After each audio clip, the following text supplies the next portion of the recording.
Today I have Dr. Kristine Kingsley with me, who will be presenting. I want to make sure everybody can hear. Everybody's ready to go.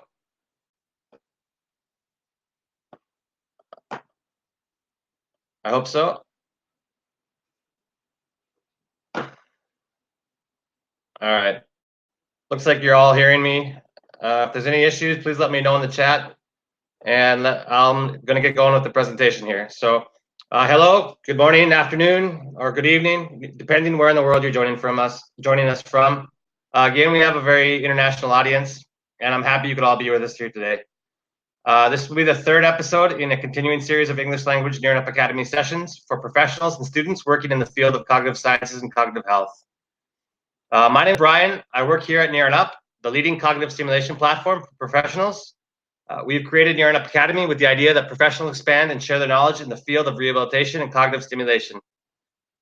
Today, as I mentioned, Dr. Kingsley has graciously agreed to be our presenter. Her presentation today is entitled Emotional Regulation and Acquired Brain Injury, an overview of evidence-based intervention models for dysexecutive problems. But before introducing our esteemed guest and getting on with the presentation, I would first like to share a short video about NeuronUP so that all of you who still aren't familiar with our rehabilitation platform can get an idea of what we do. So give me 2 minutes of your time and I'm going to play this video.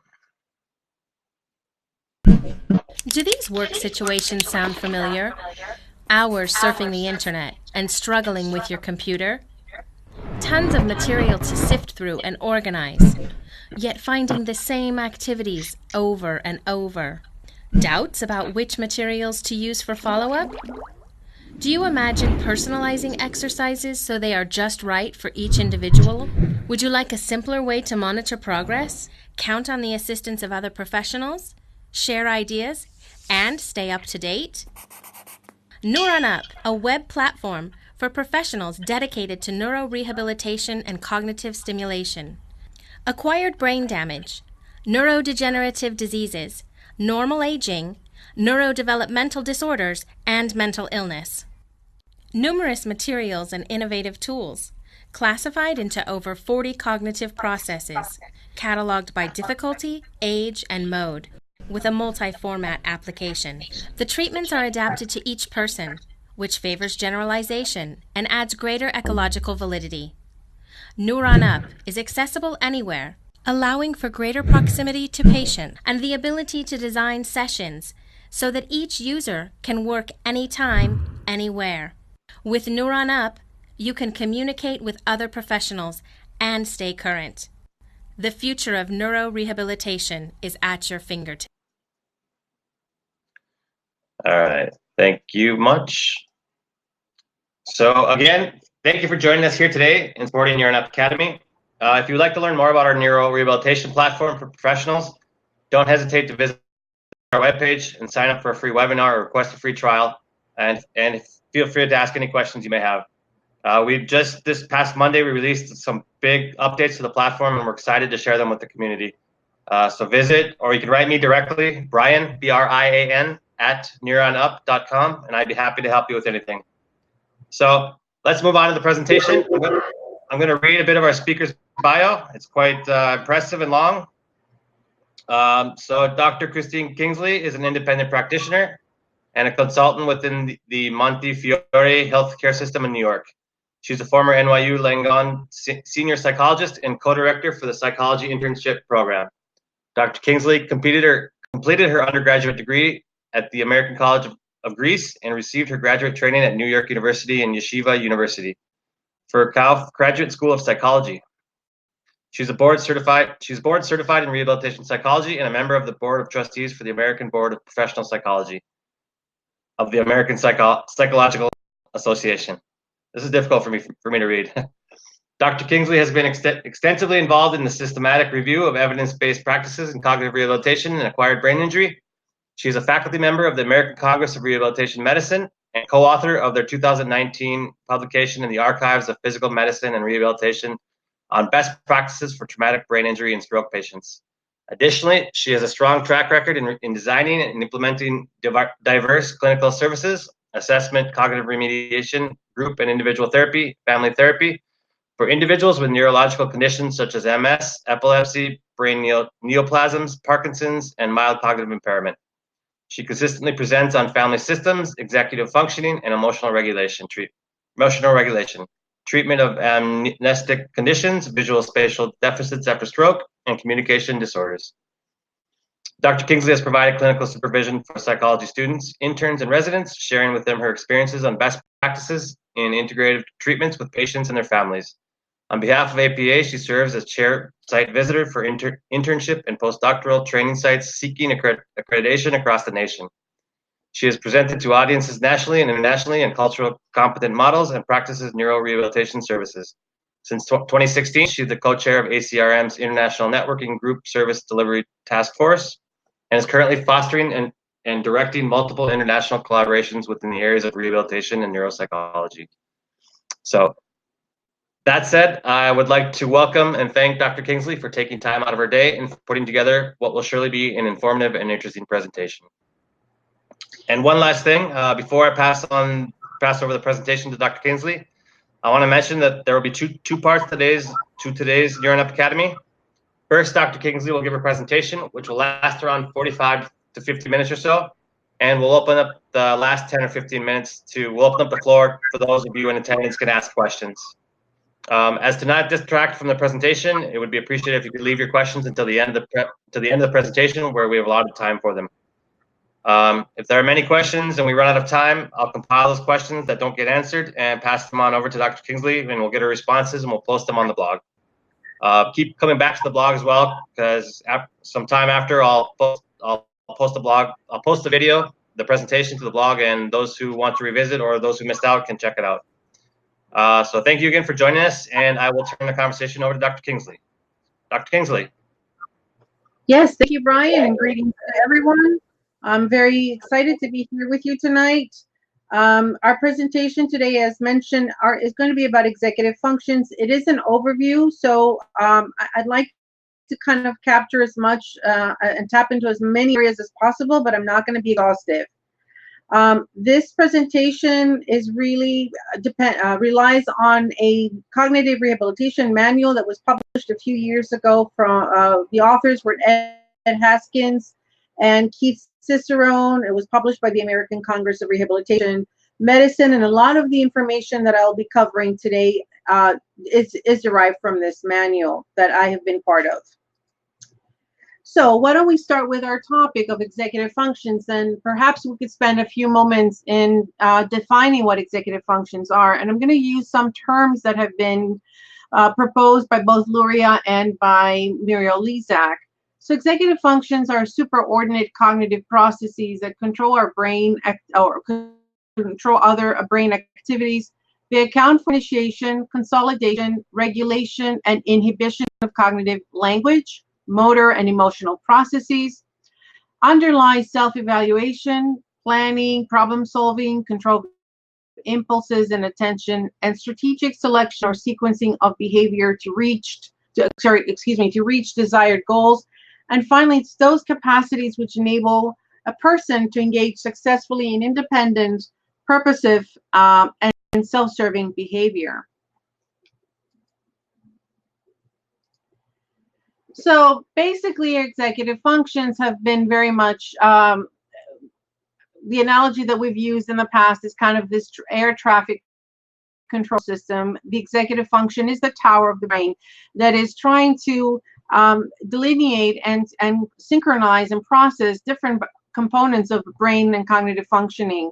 And so the main areas that we talk more about recently is the working memory, the planning initiation, and the cognitive flexibility.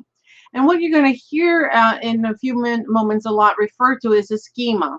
And a schema is a network of connected neurons that can be activated by sensory input, by other schemata, or by the executive control system. So we're talking about three very well-known models of executive function from a neuroanatomical perspective. The first one by Norman and Chalice, 1986 and 1990, proposed that the executive function is sort of the supervisory system of schemata that are coming in either because of energization, inhibition, adjustments of contention, scheduling, monitoring, and if-then logic. So basically an example to think about is if you've seen those famous experiments where a subject is asked to view a car crash, and as the person is really engaged in looking at the scene as it is evolving, there's an elephant somewhere in the background walking all of a sudden on stage, and it looks like this elephant that was supposed to belong to a circus. And then at the end of the experiment, the subject is asked, did you notice the elephant? And of course the answer usually is no. Nobody really pays attention to the extraordinary, even though it is an extraordinary occurrence, because at this point the brain is really focusing on what is the most salient, which is a car accident itself on the film. And so what Norman and Chalice proposed is that our executive functioning has kind of two levels: the contention, scheduling, and the supervisory attentional system, or also known as SAS. And the contentional scheduling is really about mundane activities that the brain is used to. It's about schemata that are familiar to us. They're automatic functions. There as well sometimes as novel situations, but it really is a lower level functioning. And it ensures that we are processing the schemata through appropriate activation, through appropriate inhibition, and from not having too many competing stimuli at the same time, distracting us. And it's fast and it's automatic and it's consistent in activating schema. So an example of this would be for walking and talking at the same time. Now, for those of you who have worked with patients after traumatic brain injury or stroke, what we consider given, walking and talking, may not be as easy and as feasible for our clients, for our patients.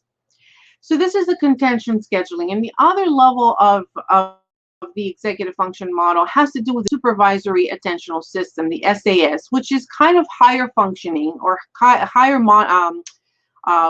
higher level of processing. And it's really about novel situations where we've not been exposed to before, and previously learned schemata cannot apply to what we're seeing now. And it's a slow and it's voluntary, and it's really deliberate in how we process the information and how we use flexible strategies to solve a variety of difficult problems. Another model or another component of the journey in executive functioning research came from Stoos and his colleagues in 2011. And what was significant about his work was that he was able to sort of organize, taxonomize various areas of the brain with various functions of executive level. And so he looked at things as sustaining attention, concentration, sharing, suppressing, inhibition, switching, preparing, goal setting. And he was able to talk about specific areas and how those areas of the brain relate to these activities. So for example, sustaining attention would be the frontal area of the brain, concentrating attention or working memory would be cingulate area, switching would involve dorsolateral, prefrontal, and medial frontal areas, preparing would be dorsolateral, and also goal setting would be left dorsolateral prefrontal areas or cortex.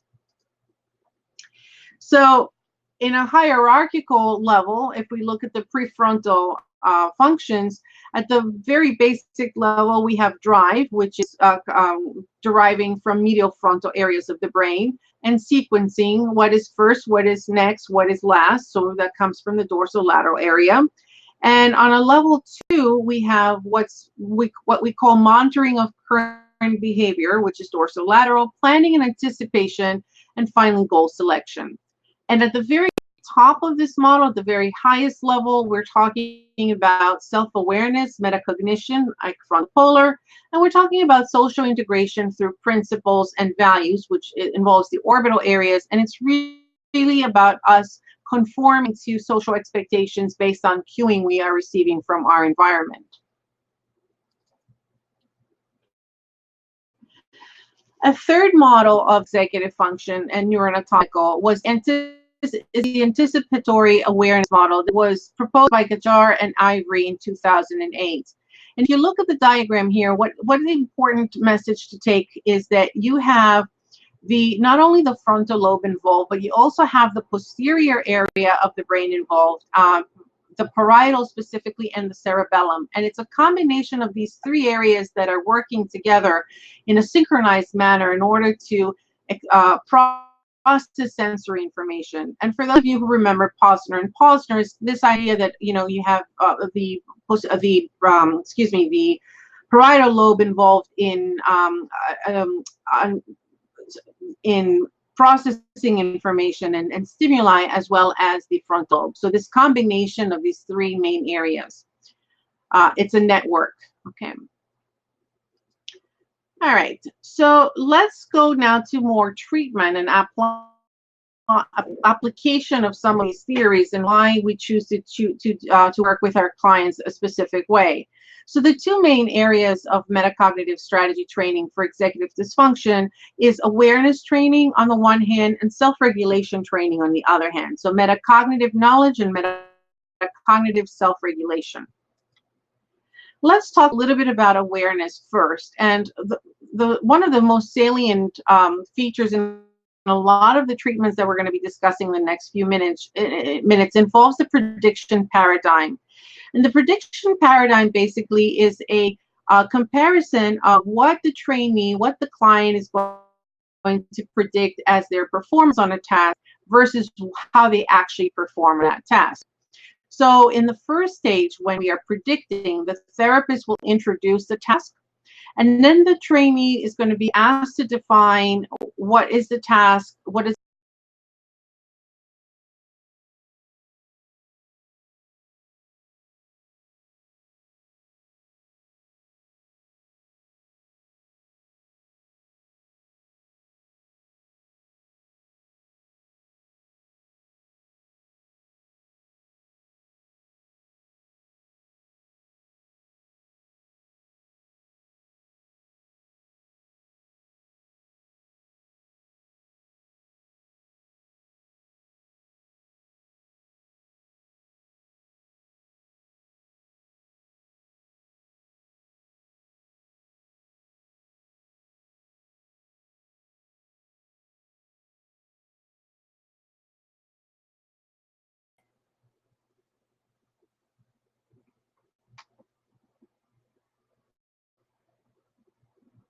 Hello?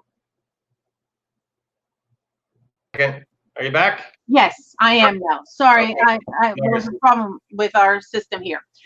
Okay, so I'm hoping now everybody can hear me. My apologies for this. It was kind of unexpected for me as well. So we were talking about prediction, and we were talking about what happens when we have a task, and we're asking our client or trainee to sort of predict through discussion how well they think they're going to be doing with this task or not. What are going to be some of the challenges? Do they need to use any cues? Do they need to plan ahead of time what to do in order to do well with the task?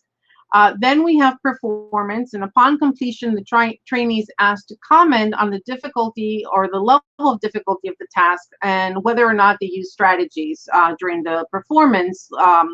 And also at the very end, the proof level, we can have a comparison between, of course, the predicted performance and the actual performance, with a discussion about with observations and types of or tips or strategies that perhaps we wanted our trainee to be using while they were doing this task. Another training model of awareness has been proposed by Crossan and colleagues in 1989, and it's a tripartite hierarchical model that at the very basic level you have an intellectual understanding of your cognitive difficulty.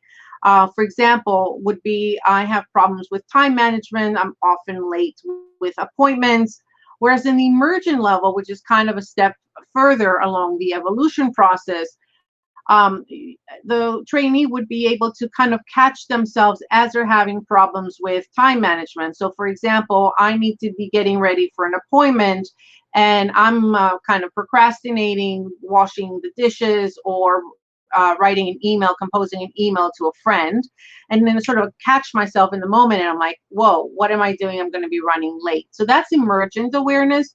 Whereas anticipatory is where I can actually predict I'm going to be having difficulties with a specific task.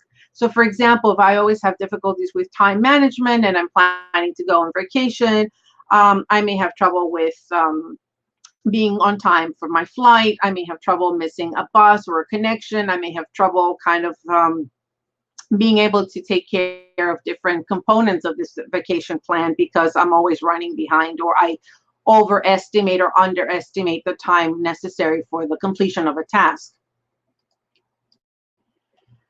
Another model of awareness training comes from Cicero and all, and this model I like because it talks about verbal mediation as a critical component of the training, of the awareness training. So in the self-instruction for planning deficits, we assign a task to our trainee, let's say cooking pasta. And we want the trainee to kind of walk us through the process by talking out loud. So for example, we can use a goal plan, do review worksheet. We can break down the task itself. First, I need to put water in a pot. Then I have to turn on the stove. Then I have to wait until the water is boiling before I throw the pasta in. I'm kind of giving these step-by-step procedures out loud. I'm verbalizing them out loud. As I get better, as the trainee starts to get better with the task, I may remove a list or a cue card that I've given the trainee, and I basically instruct the trainee to start to use kind of to fade away that verbal mediation, either by whispering what they're doing at each given moment, or by even using an inner voice. So you cannot even listen, you cannot even hear what they have, what they're saying. It's kind of this inner speech. Another model that really builds on awareness training is the time pressure management model. And this has been used in many occasions, not just with trainees, but also with humans across the board, right? And so time pressure management was proposed by Fossati and al. In 2000, and it really builds an awareness of mental slowness, something that our clients often complain about. The difficulty that we have with processing information, or taking longer to process information, and the difficulty that we have even with output. So things just take longer. And there is also, of course, an acknowledgement and an application stage where we learn about strategies, and finally a generalization stage.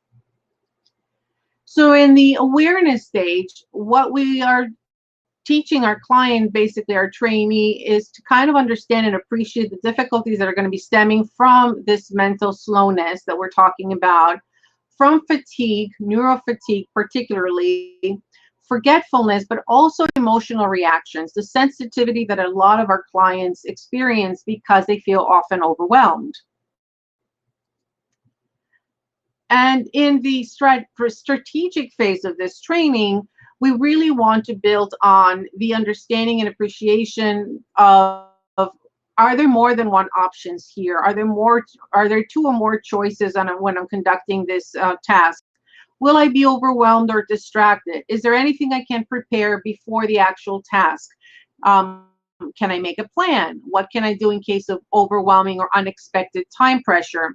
An example I often use with my clients is if you're standing in line to purchase tickets for the movie theater, there's a long queue behind you. A lot of people are kind of getting antsy, especially here where I live in New York. People are always short of time. And you're trying to make a decision in the moment as to which show you're going to be purchasing the tickets for, if there are certain seating arrangements, which seats you're going to be taking, and if the show is exhausted, if the tickets are exhausted in the moment that you reach the cashier, do you have an opportunity to then switch to something else, and what is the other choice? Of course, all of this is happening when there's a lot of noise around you. You may have conversations, you may have even a siren kind of going in the background. So how overwhelmed will the person feel, and how distracted will they be, and will they be able to reach the right, the right choices? And what are some of the strategies they can implement ahead of time? Now, in the generalization phase, we are applying these strategies to various tasks, and then we can switch or manipulate, if you wish, the level of difficulty of the task. We can manipulate the distractions. Like, we can even, if we're doing this in a clinical setting, I have often used background noise, all kinds of background noise, to create that environment, that more natural environment of the real world, to sort of see how the person reacts and how they will apply the strategies that we're talking about. And of course, homework and self-monitoring. We ask our clients to do activities at home and then to report back and to self-monitor how well they're doing these activities and report back to us. Another model to address deficits in awareness comes from Cheng and Mann in 2006. Again, it has these 3 levels to it: awareness of knowledge by providing a lot of education, discussion of the physical, cognitive, and functional limitations, a concrete and extensive feedback. And I need to get back to this idea of feedback with you in a moment. And then moving on, we want to look at the application of the knowledge in the real world. So how do we experience functional tasks? What kind of tasks is the therapist going to be selecting based on the functional level the trainee is presenting with? Will the trainee predict their performance? Will the trainee perform the tasks, or is the trainee, while performing the task, be monitoring what they're doing, right? Self-monitoring. And then in the third stage, you're practicing these predictions and goal-setting behaviors in a more naturalistic setting with daily activities of a varying degree of challenge, with standardized feedback and with self-monitoring and evaluation. I'd like to say a couple of things about standardized feedback, because I think it's a very important component of this training that we do in a clinical setting. Feedback needs to be timely, it needs to be specific, and it, of course, needs to be delivered, if not in an emotionally neutral tone by us, but definitely in an ego-strengthening way, in a way that the person feels good about themselves, right? But I want to stay a little bit to the timely and the precise point. It's very important to give feedback after each activity that we do with our clients. It's not helpful if we are giving them feedback once in a while.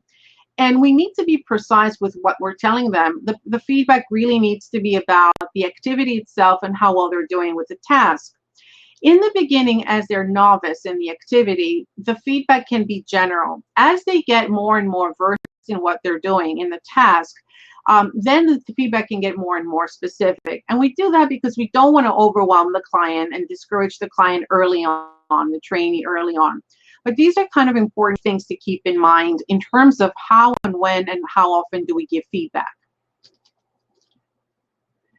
So in another last model here in terms of addressing deficits in awareness, go over and all talk about defining a task performance, define the task performance goals, predict the task performance, rate the difficulty, anticipate and plan for errors and obstacles, choose a strategy to circumvent those difficulties, assess the amount of assistance that the trainee will need to perform this activity, perform the IADL, the independent daily living task according to the defined goals, self-assess the performance, the therapist gives feedback and discusses how the performance went, and of course, the last and also very important piece is journal of the experience.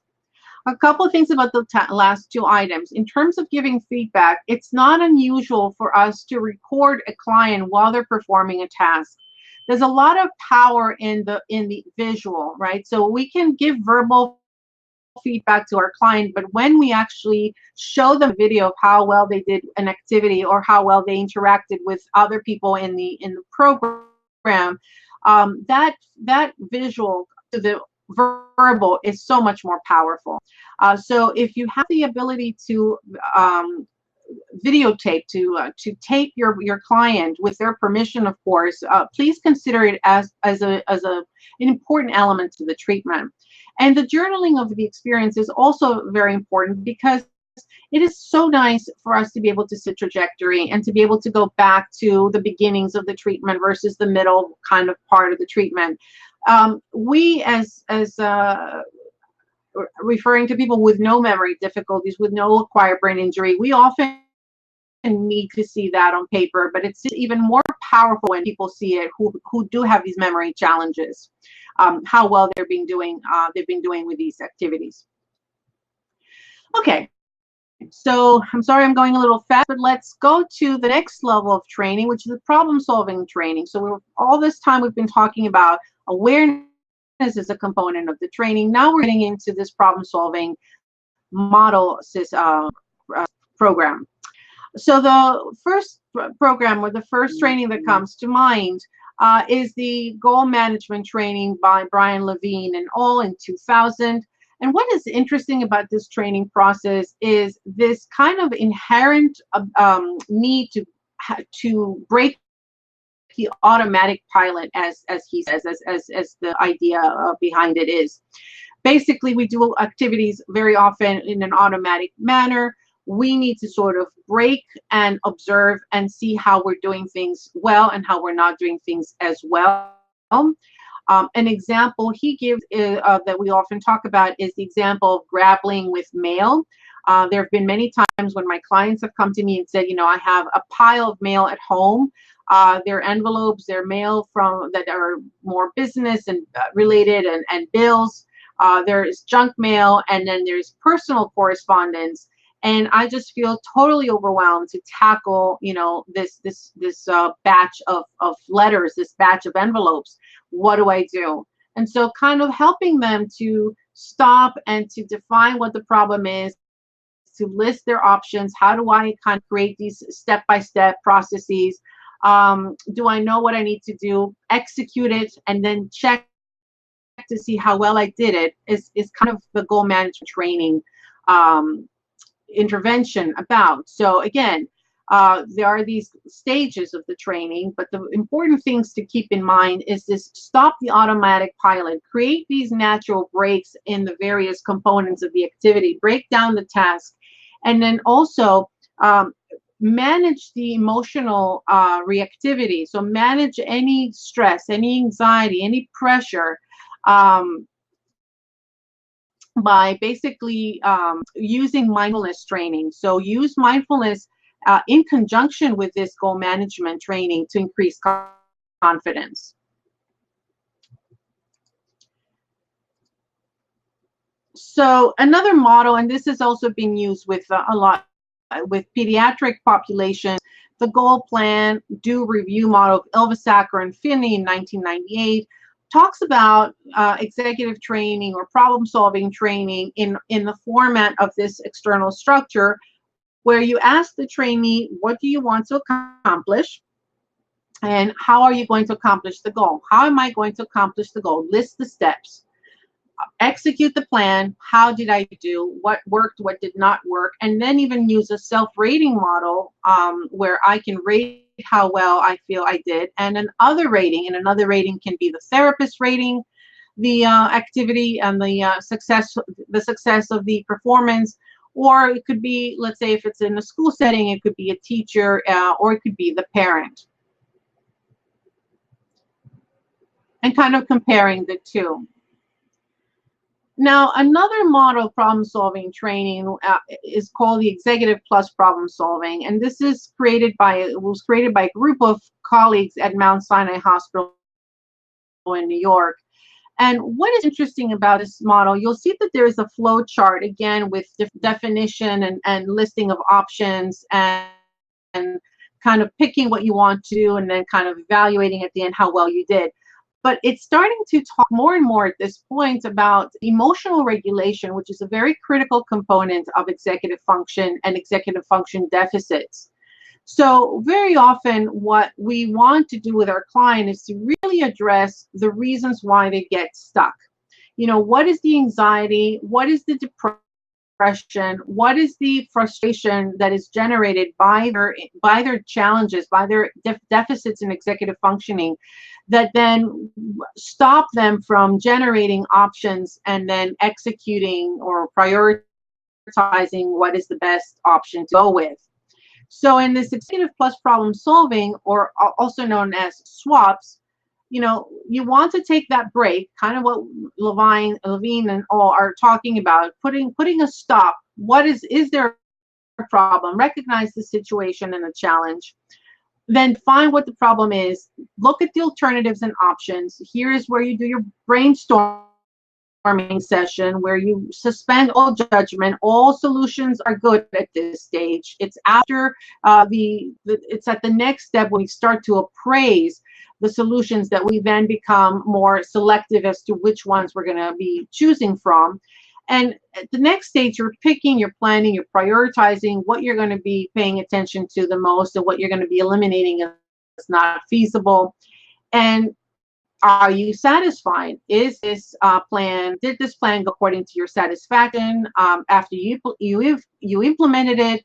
And then repeat again steps 2 to 5 as necessary. Again, one of the critical components here of this model is that we're starting to talk at this point about the importance of addressing emotional regulation. The Cognitive Orientation to Daily Occupational Performance by Dawson et al. In 2013 is also a very interesting model because, first of all, it has application both to pediatric and adult population. And unlike the previous model, the SWAPS model that was kind of a top-down approach, this is more of a bottoms-up approach to treatment. It's not very different from what we talked about with Ilvasacker and Finney. So in this model, you also have this goal, plan, do, review worksheet, and this is sort of the layout of what you want to be doing in the session with a trainee. What is it that I want to accomplish? How am I going to accomplish it? And so forth.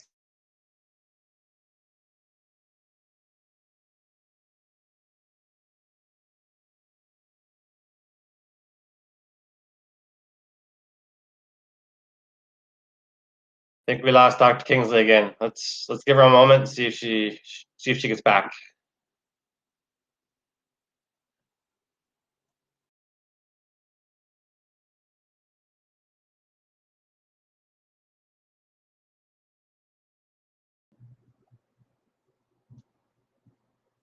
Okay, I'm back. Can people hear me?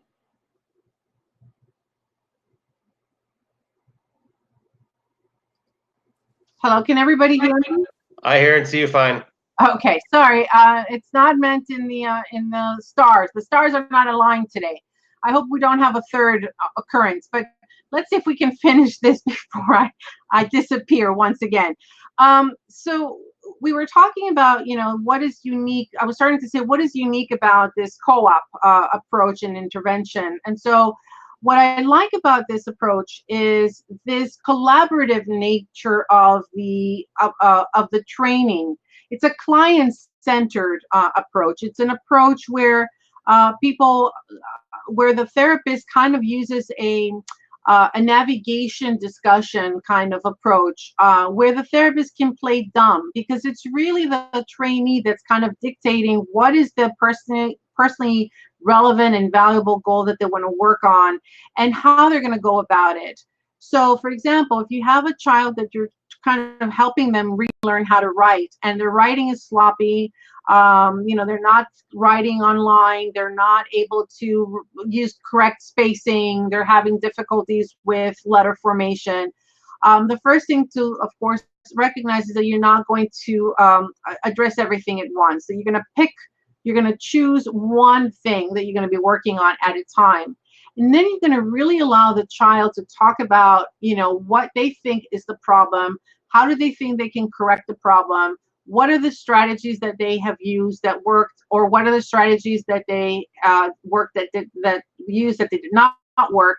And kind of let them kind of using a Socratic method, kind of question them to lead them to understand and appreciate what they need to switch about their performance, to recognize what they're making as a mistake, and to recognize how they can maybe improve that difficulty. And so it is really about playing dumb to the client, rather than kind of telling the client, you know, you don't tell the client, you coach the client. You don't evaluate the client, you let the client evaluate themselves. So it's a lot more collaborative and empowering than other methods where you're kind of telling, you know, constantly giving feedback in a very structured way. Okay.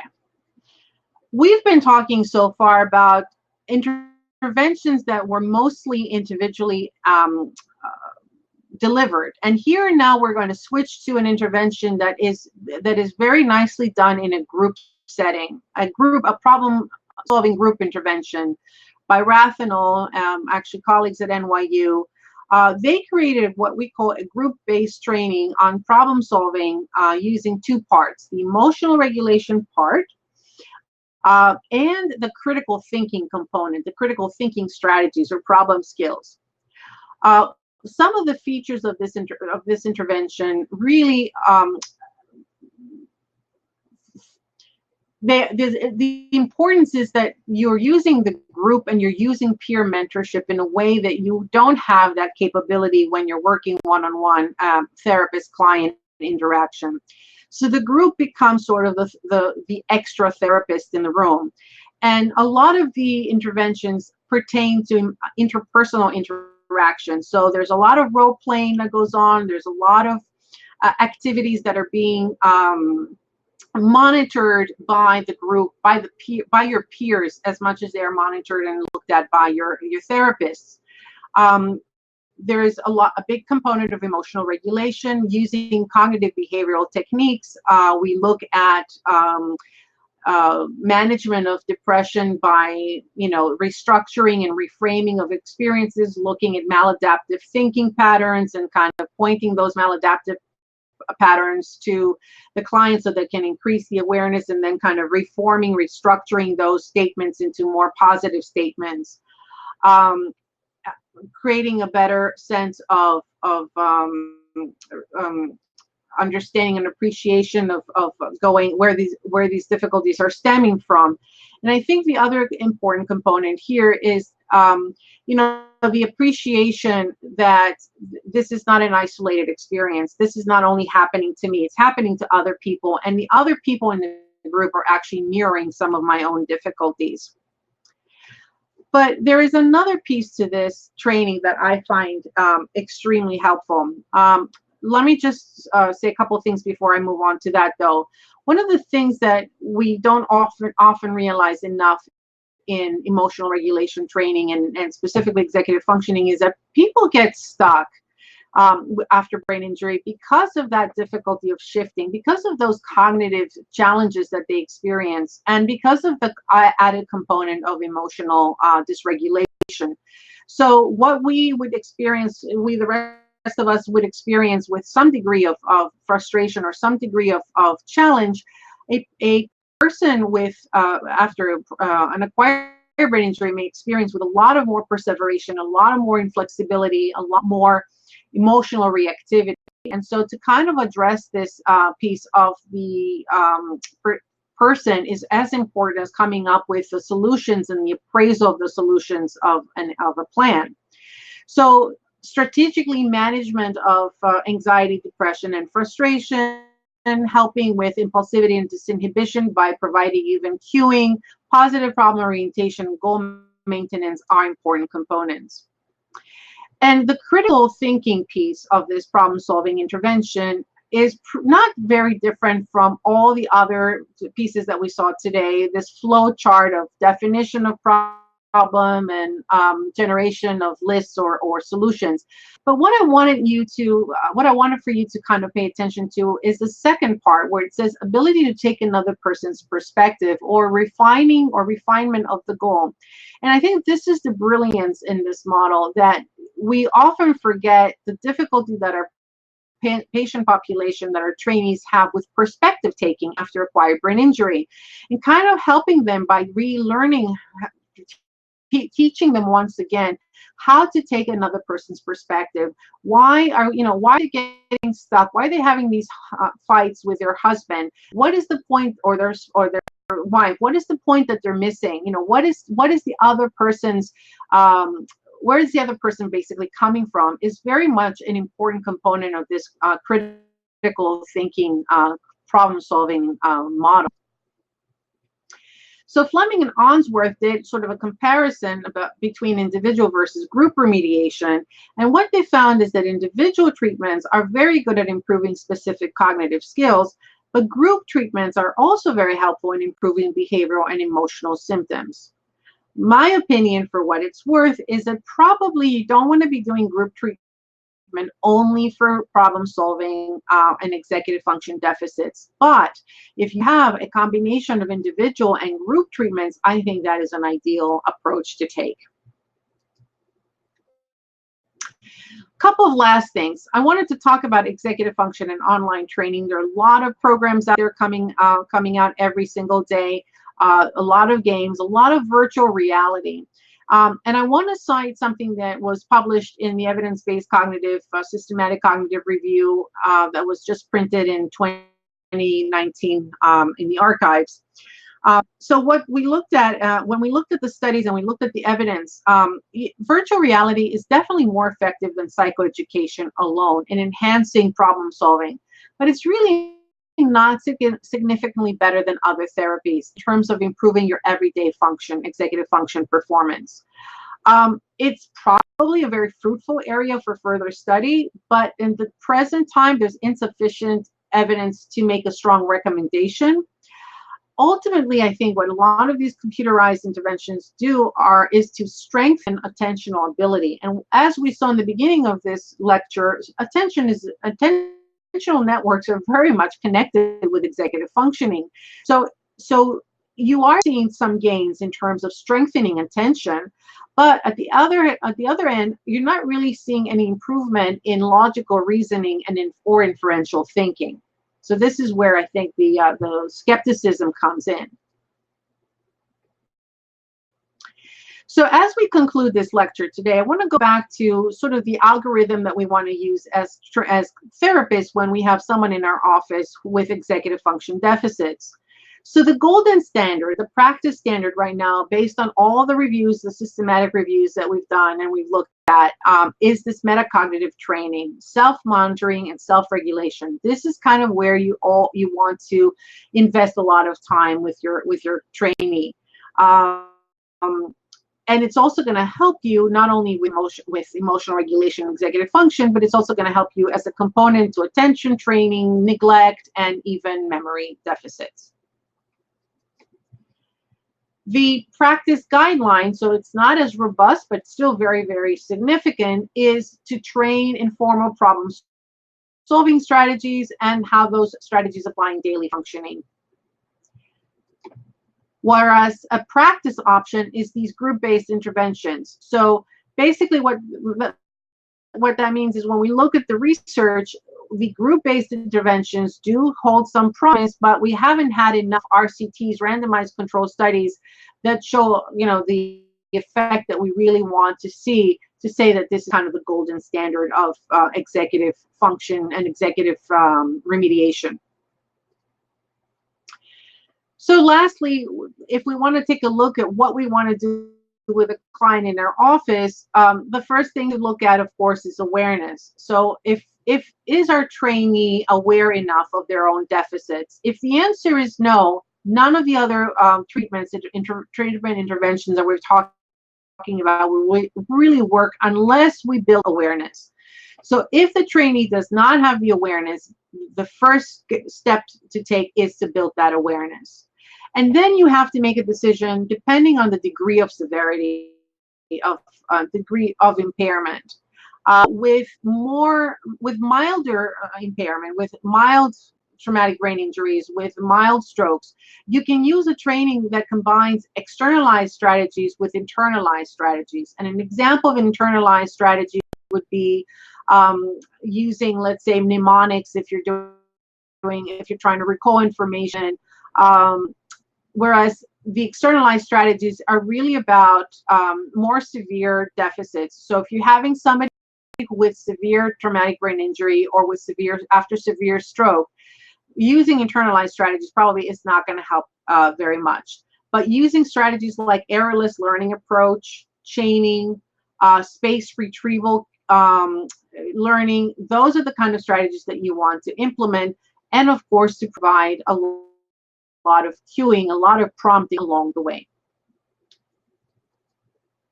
And I think this is what I have for you today. If you have any questions, I'm happy to take them now.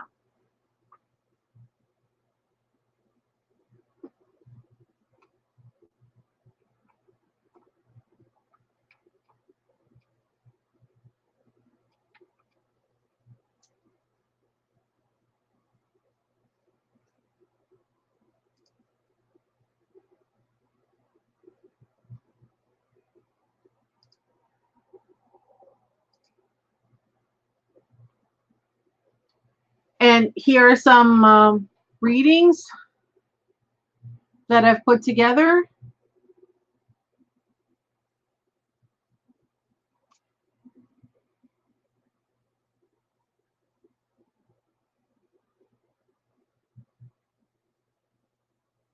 For a second too. So thank you, Dr. Kingsley. Are there any questions?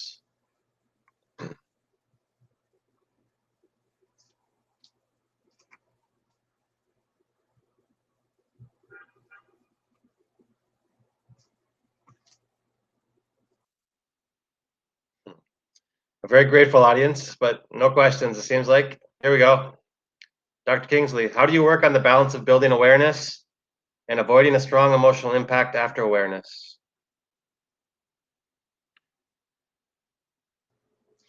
That's a very good question. And you know, in fact, when you start to build awareness, you often see the increase of depression, even as measured on the self-report measures that we often give our clients. So yes, there is a price to pay. You are prepared as a clinician that with increased awareness, there will be more dysregulation. But you do this in conjunction with a lot of ego strengthening, basically really helping the person feel good about their strengths and reminding them of their strengths over and over and over again. Okay. Patricia has a question. How many sessions a week do you consider necessary to work? I just jumped here. To work with a patient with mild TBI with dysexecutive function? In my experience, again, and mild TBIs can vary a lot. You know, we've seen that. My ideal would be having once a week cognitive rehabilitation individual with then the added component of the group intervention. I think that's ideal when they're able to kind of use both the individual and the group modality. Okay. Cohen says, hi, Cohen. Dr. Kingsley, thank you very much for that. Just a practical question. How often would you see a client when doing cognitive rehab with them? On a daily basis? Calling, I'm not sure where you're calling, if you're calling from the United States or you're calling from another part of the world. And I say this because of the, there is a will sometimes on the part of clinicians, but there's not a will on the part of the insurance carriers. So, just as a golden rule, the more severe the injury, probably the more intervention necessary, both in terms of dosage, in terms of how often see the person, how many hours you spend with them. Right? With milder injuries, I would anticipate less need. Of course, then you also have some complexity with comorbidity in some cases. So it's hard to give you a rule of thumb. But because it depends on the severity, the degree of the impairment, the comorbidities, and also the restrictions that we have from insurance carriers. Ideally, the more severe trainees benefit from a day program. So that would be something like 30 hours or so a week of intervention. The milder trainees, the milder cases of acquired brain injury could do well with 1 hour or 2 hours of individual cognitive and then a combination of group intervention. Okay. I think Cohen is one of our South African viewers, Dr. Kingsley. Okay. Yeah, it will be interesting to compare notes as to what is paid in South Africa and what is paid in the United States. Yeah. Another question: do you think that the emotional regulation is the first step to work with an acquired brain injury? But that's also the question. It depends on the presentation. I would think that the first, depending again on what is the profile like. So if you're talking about someone with significant memory difficulties or significant attention difficulties, which is not uncommon, I would actually start with attention and work on attention before I would work with executive functioning. I would leave executive functioning later on in the game of treatment. Very good. Any last questions?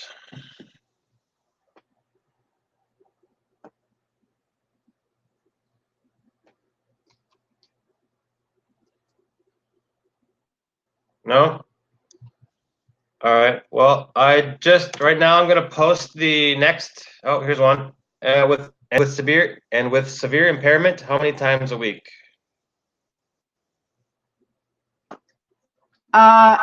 I have seen, results about, ideally person would be in a kind of what we call a holistic environment, a holistic approach, neurocognitive treatment, something like 30 hours a week, 20 weeks at a time, and sometimes more than one cycle can be necessary. So we're talking about dosage here. And again, there's not enough research that suggests what is the ideal dosage.